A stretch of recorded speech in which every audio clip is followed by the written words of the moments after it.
ഇതിന്റെ ഒരു അറ്റകുറ്റപ്പണി നമ്മൾ എങ്ങനെ ഉദ്ദേശിക്കുന്നു?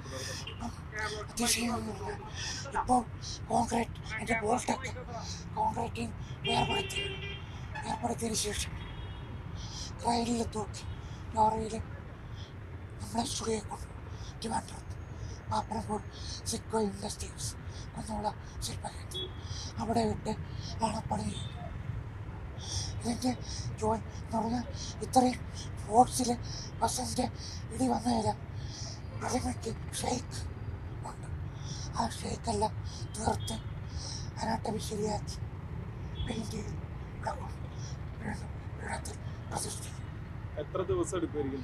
2 മാസം എടുക്കും പീഠവും പ്രതിഷ്ഠിച്ച്. ഈ പ്രതിമ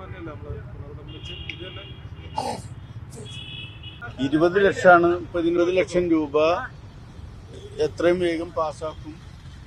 ഇതേ മാതിരിയുള്ള ഒരു പ്രതിമ ഇവിടെ സ്ഥാപിക്കും. പിന്നെ ചിലരൊക്കെ ഇവിടെ നിരാഹാരം കിടക്കുന്നു, ചിലര് പിന്നെ ഉണ്ണാമൃതം അനുഷ്ഠിക്കും, മറ്റൊക്കെ പറഞ്ഞു നടക്കുന്നുണ്ട്. അവര് ശക്തൻ തമ്പുരാൻ അവരുടെ ഏതോ ആളാണ്. ഇപ്പോഴത്തെ മാറിയ സാഹചര്യത്തിൽ അവര് ഇതങ്ങ് ഈ ട്രാൻസ്പോർട്ട് ബസ് ഇടിച്ചു എന്നുള്ള ഒറ്റ കാരണം കൊണ്ട് അതൊരു ആന്റി ഗവൺമെന്റ് വികാരമാക്കി മാറ്റുകയാണ്. ഒരു ട്രാൻസ്പോർട്ട് ബസ്സിന് നിയന്ത്രണം തെറ്റിക്കഴിഞ്ഞാൽ അതിലും രാഷ്ട്രീയം കാണുന്ന ഒരു വിഭാഗം തൃശ്ശൂരിലുണ്ട് എന്ന് നിങ്ങൾ മനസ്സിലാക്കുക.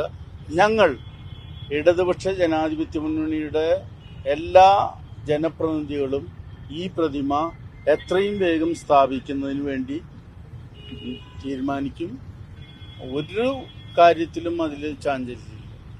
നമുക്ക് എല്ലാവർക്കും അറിയാം, നിർഭാഗ്യകരമായ വിധത്തിൽ കഴിഞ്ഞ ഞായറാഴ്ച ഇവിടെ ഒരു ട്രാൻസ്പോർട്ട് ബസ് അതിവേഗം വന്ന് ദിശ തെറ്റി കയറിയതിന്റെ അടിസ്ഥാനത്തിൽ തൃശ്ശൂരിന്റെ നഗരശില്പി എന്നുകൂടി വിളിക്കപ്പെടാവുന്ന ശക്തൻ തമ്പുരാന്റെ പ്രതിമ തകർന്നതുമായി ബന്ധപ്പെട്ടൊരു സംഭവം ഉണ്ടായി. ഉടനെ തന്നെ ഞാനും ബഹുമാനപ്പെട്ട MLAയും കോർപ്പറേഷന്റെ അധികാരികളുമെല്ലാം മേയർ ഉൾപ്പെടെ സ്ഥലത്തെത്തി സ്ഥിതിഗതികൾ വിവരിക്കുകയും ഇതുമായി ബന്ധപ്പെട്ട എങ്ങനെ അടുത്ത നടപടിക്രമങ്ങളിലേക്ക് പോകണമെന്ന് ആലോചിക്കുകയും ചെയ്തു. അതിന്റെ അടിസ്ഥാനത്തിൽ ബഹുമാനപ്പെട്ട ഗതാഗത വകുപ്പ് മന്ത്രി എന്ന് തന്നെ ബന്ധപ്പെടുന്ന സ്ഥിതി ഉണ്ടായി.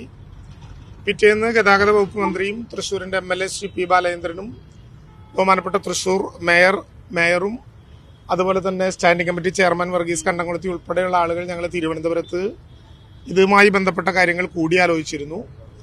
13 വർഷക്കാലം മുമ്പ് ഈ പ്രതിമ ചെയ്ത കുന്നുവിള M. മുരളി കേരളത്തിലെ തന്നെ ഒരുപാട് സ്ഥലങ്ങളിൽ പ്രതിമകൾ ചെയ്തും പൊതുജനത്തിന്റെ അംഗീകാരം നേടിയിട്ടുമുള്ളൊരു ശില്പിയാണ്. അദ്ദേഹമാണ് നേരത്തെ ഈ പ്രതിമ ചെയ്തിട്ടുള്ളത്. അപ്പം അദ്ദേഹത്തിനോട് തന്നെ ഈ പ്രതിമ നിർമ്മിക്കാൻ ആവശ്യമായിട്ടുള്ള നേതൃത്വപരമായ പങ്കുവഹിക്കണം എന്ന് ഞങ്ങൾ അഭ്യർത്ഥിച്ചു. അദ്ദേഹം നേരിട്ടെത്തി ഈ സ്ഥലം സന്ദർശിച്ചു. സ്ഥലം സന്ദർശിച്ചതിന് ശേഷം ഒരു എസ്റ്റിമേറ്റ് ഞങ്ങൾക്ക് തരികയുണ്ടായി.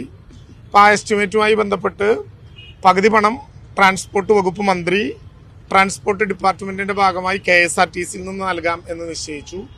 ബാക്കി പകുതി പണം തൃശ്ശൂരിന്റെ MLA കൂടിയായിട്ടുള്ള ശ്രീ P. ബാലചന്ദ്രൻ അദ്ദേഹത്തിന്റെ വികസന ഫണ്ടിൽ നിന്ന്, പ്രാദേശിക വികസന ഫണ്ടിൽ നിന്ന് മാറ്റിവെക്കാം എന്ന് നിശ്ചയിച്ചു.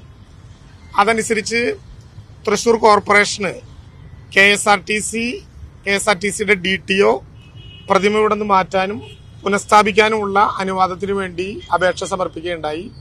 കോർപ്പറേഷൻ അത് അംഗീകരിച്ച് സാഹചര്യത്തിൽ ഇന്ന് ഇപ്പോൾ ഇവിടെ നിന്ന് ഈ പ്രതിമ അൺസ്റ്റാൾ ചെയ്യാണ്. ഇവിടെ നിന്ന് എടുത്ത് തിരുവനന്തപുരത്തേക്കാണ് ഇത് കൊണ്ടുപോകുന്നത്. തിരുവനന്തപുരത്തെ സിഡ്കോയിന്റെ ഒരു കേന്ദ്രത്തിലാണ് ഇതിന്റെ നിർമ്മാണ പ്രവർത്തനങ്ങൾക്ക് വേണ്ടി അദ്ദേഹത്തിന്റെ പ്രവർത്തന കേന്ദ്രമായിട്ട് ഉദ്ദേശിക്കുന്നത്.